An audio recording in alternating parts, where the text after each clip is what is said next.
How's it going out there today, everybody? Hope everybody's having a great day. We're checking in here for some trucker news. Come on with it, hashtag trucker news. Special shout out to Uncle Rigo today. Thanks for watching the videos. I appreciate everybody watching. If you watch, please subscribe, click the like button and everything. Come join me for some live shows. That's a lot of fun. Thanks, everybody. Now let's get on to some trucker news. Here's our stories for today.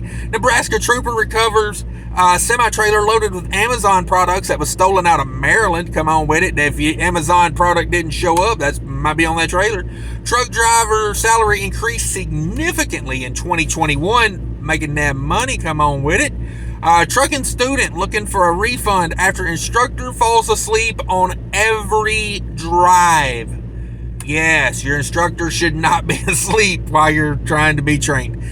New York City to install new tech on city fleet vehicles to prevent operators from exceeding posted speed limits. I hear some major trucking companies are testing some stuff like this too, so stick around. We'll learn more about that. Truckers in need a bathroom break overturns while hauling acid. Oh, that's not a good thing. That's not a good thing. And here's the opinion piece of the day. Authorities have discovered the source of a pervasive rotten egg stench at a New Jersey truck stop. What was it? Stick around. We'll find out. Intro. All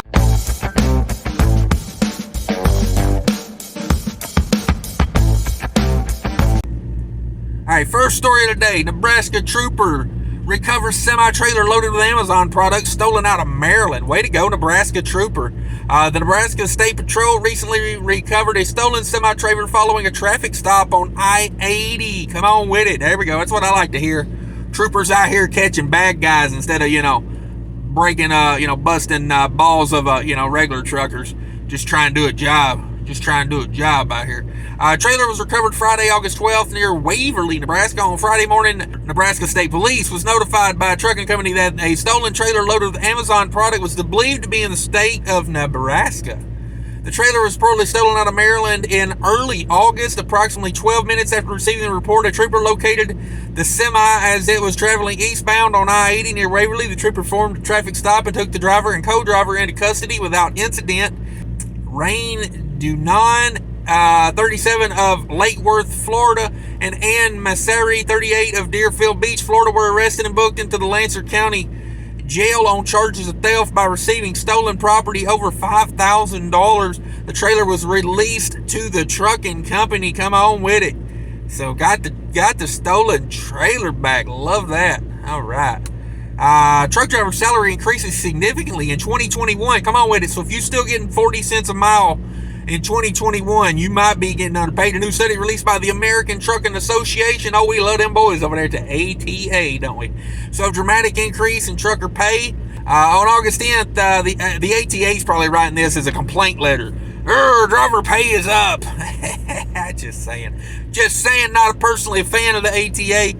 ATA 2022 ATA driver compensation study, which looked at driver compensation for 2021. The data shows that what industry sources have been saying for some time, the driver shortage has been great for drivers who saw their salaries rise last year. The ATA chief economics, Bob Costello, pay increases were broad-based across the industry. For example, between salary increases and bonuses, the average truckload driver saw a wage increase of 10.9% last year. Yeah, he saw a damn increase in the last decade, so 10% a year ain't bad. He probably needs it for about 5 more years in a row, to be honest with you. They do. I say he, but it's they. I don't know. The ATA, they still trying this driver shortage bullshit. Ain't they? God almighty, I can't stand this place. Other keys takeaways from the survey are median truckload driver earned more than $69,000 in 2021, an 18% increase from the previous survey. I'm gonna tell you right now, $69,000 a year, good money, not enough to be an OTR truck driver, in my opinion. If you're doing like part-time work, sure, that's good, but for full-time OTR, man, where is $2,000 a week at when you need it? You know what I mean? I'm just saying, should be more like $2,000 a week. If you disagree with that, leave it in the comments and I'll delete it. Oh man, truckers need more pay, dog. Come on. Sacrificing. They don't even know to sacrifice. More than 90% of truckload fleets raised pay in 2021, with the average increase hitting 10.9%. 96% of fleets offered referral bonuses for new drivers, and 54% offered sign-on bonuses. We know how bullcrap all that is, right? Every less than truckload fleet surveyed raised pay in 2021, with the median wage hitting $73,000. There you go, guys. There you go. Just so you know, the average less than truckload driver, an LTL driver, made more than an over-the-road driver. So if that sounds justifiable to you, let me know. The median salary for a driver at a private fleet was $85,000. I've made videos about it. Go check them out. Private fleets are the way to go. If I ever stop becoming an owner-operator, you can go ahead and sign my name on the line for a private carrier. I will not be doing, random OTR work. Now, will I ever go back to work like that? Possibly. Who knows? But my thing is, if I do go back to just a general OTR carrier, I'll be on a dedicated run. I don't want to be just running random OTR anymore. The thrill is gone, as they say, as BB King was saying, the thrill is gone. Running everywhere, and, the adventure part of trucking's over for me. I'm in a let's make the most money I can and hang it up mode right now. You know what I mean? Like, I would love to have a big hooded truck, but that $40,000-$50,000 a year going into the bank, you know what that's going to be worth in 10 years when I retire? Think about that for a minute. Non-drayage owner-operators that respond to the survey saw a median increase gross revenue of $235,000 in 2021, while owner-operators in the drayage sector saw a median gross of $164,000. Yeah, that drayage work should be going up. There's a lot of hassle and a lot of headache in that. So while the ATA points to the driver shortage as the reason for the increase in wages, they just won't get off of it. There is no driver shortage, anybody. If you're watching this and you're not in the industry, let me explain it to you. There is no driver shortage. It's that simple. There's a lack of pay and a lack of respect. And for me, respect and pay kind of go hand in hand, because it's a job. So if you want to respect me, pay me good, give me good benefits and whatnot. But yeah, that's all I'll read about the ATA. I'm not going to spread their propaganda all over my news, because it ain't news. Here we go. Trucking student looking for a refund after instructor falls asleep on every single drive. Come on with it. Trucking student says he deserves a refund after his instructor fell asleep during every one of his training drives instead of offering him advice and instruction. Yeah, you can't train someone in your sleep. Maybe you could, but for the most part, I don't see how. Edward Shapiro was looking to transition from tow truck driver to a trucker when he paid $5,250 for trucking school, but he says he failed his first test because he didn't get the schooling he paid for. After going over the written instructions, learning how to park, and getting the hang of maneuvering around corners, Shapiro hit the road with his instructor. The problem, the man kept falling asleep. Then the next thing, I look to my right, I see him sleeping. I'm like, hey, you okay? Got worried. Shapiro says this happened each of the 4 times he drove with the instructor, and he eventually took the risk by filming the situation while driving. Yeah, he slept all the time that I was on the road. He'd be sleeping. When Shapiro took his CDL test, he failed, which he believes had something to do with his sleeping instructor. So instead of paying for another test, Shapiro took the footage of the sleeping instructor and went to the school's office. Woo! Somebody getting fired today.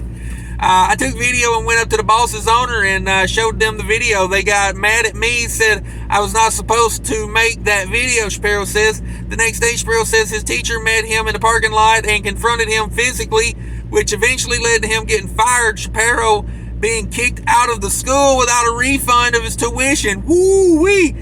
Get me a lawyer. Oh, get me a lawyer. I'm quite litigious. I mean, I'll just go ahead and tell you, you can't get right in this world the way you want to anymore. You know what I mean? You can't take a stick to someone's head much anymore without them owning everything you got. So if you're in the right, you got to play it the way, we play it in modern society.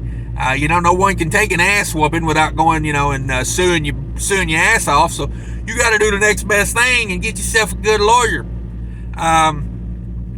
Shapiro said I was staying away, trying to stay away from him, but he kept on putting his hands on me. Ooh, you can't do that in this world.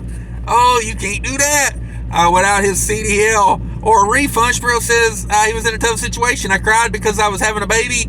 and I have to provide for her. He said, yeah, boy, there you go. Legally, this is tricky, said News 7 legal expert. On one hand, Edwards should not have been videotaping while driving a tractor trailer. On the other hand, the teacher should have been supervising and not sleeping. But a judge would probably side with Edward and conclude it's a breach of contract and they owe him the money to finish at another school. Yeah, that's the way I look at it. Two wrongs don't make a right. Technically, two wrongs make an illegal U-turn on a freeway. And usually more people get hurt when you do that than just, whatever. But I don't know where I was going with that. But yeah, they got to get a boy his money back for school. Now, whether that was the reason he failed the test, or maybe he just ain't good at trucking, or maybe he, but here's the facts. When you pay for something, you kind of want to get what you paid for. The owner of the school says Shapiro was dismissed because of the altercation, not the videotaping. Okay, so your employee comes at him and you kick him out of school. I bet that's why that was. Even though filming while driving was not allowed either. Okay, Edwards should have never videotaped the instructor, but should have told us to look into it because we have cameras in the trucks. We decided to dismiss Edwards and the instructor because they got in an argument and almost an altercation, and we don't allow that. We do not give refunds, but we'll refund $800 to Edwards so he can take the driving test at another school. Shapiro eventually did obtain his CDL with the help of the $800 refund, but also hopes that this will serve as a lesson to other prospective drivers. Yeah, I mean, he's wrong for videotaping. You don't videotape while you're driving. You have to go let the superiors know about what's going on the right way. I could see him kicking him out of school for that, but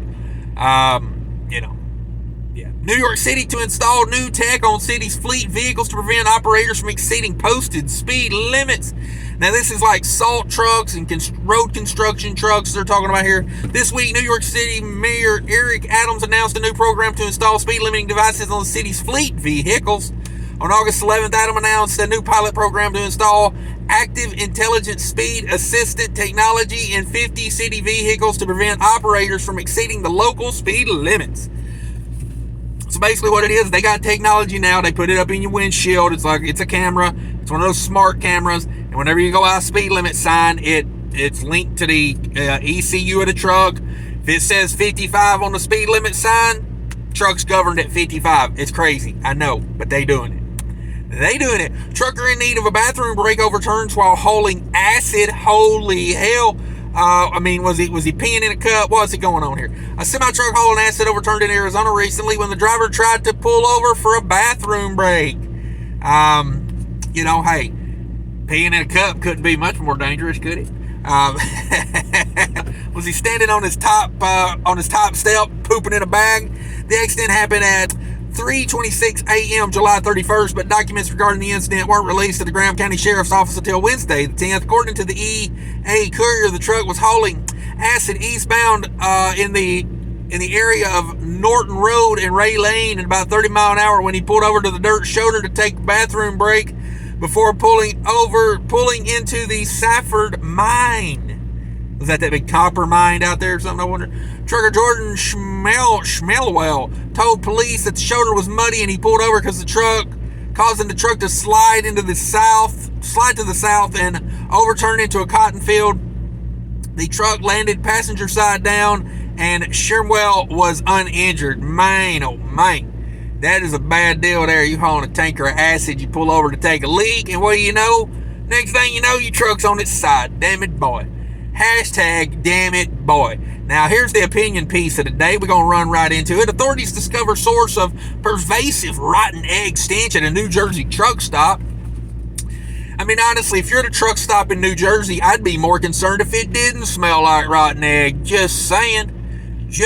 Police and Emergency Management Service in Gloucester County, New Jersey are responding to a vented tanker that was led to widespread reports of a foul odor in multiple counties. Damn it, boy. Starting around 3 p.m. on Wednesday, August 10th, authorities received hundreds of 911 calls about the rotten egg odor emanating from the TA truck stop located off of 295 in Paulsboro, New Jersey.